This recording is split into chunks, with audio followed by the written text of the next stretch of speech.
चाहिए, ना पैसा ना बंगला ना कार चाहिए। छत्तीसगढ़ में कांग्रेस के सरकार चाहिए, छत्तीसगढ़ में कांग्रेस के सरकार चाहिए।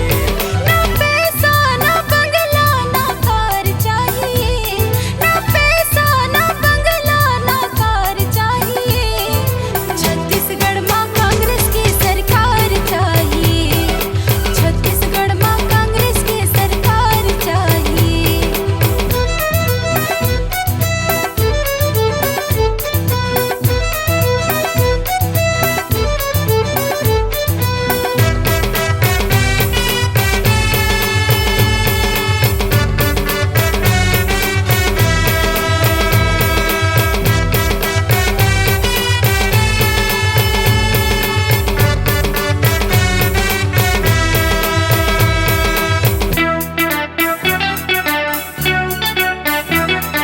जतका सपना देखे रहन सब हो गे पूरा गा, कोनो काम लाया के नहीं छोड़ी सी अधूरा गा।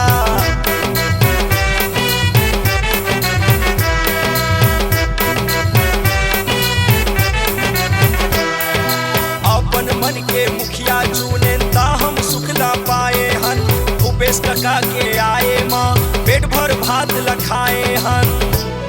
ना हीरा ना मोती ना हार चाहिए, ना हीरा ना मोती ना हार चाहिए। छत्तीसगढ़ में कांग्रेस की सरकार चाहिए, छत्तीसगढ़ में कांग्रेस की सरकार चाहिए।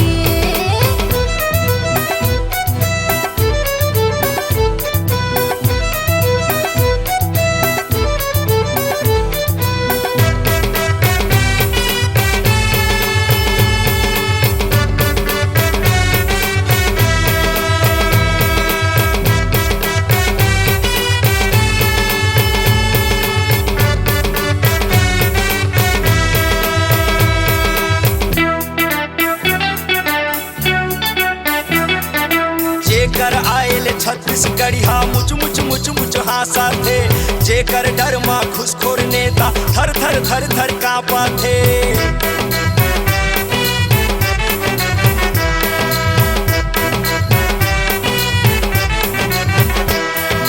अंधरा के हाँ आखी बन गे, भैरा के हाँ कान जी, भूपेश बघेल काका बन गे गरीब मन के जान जी।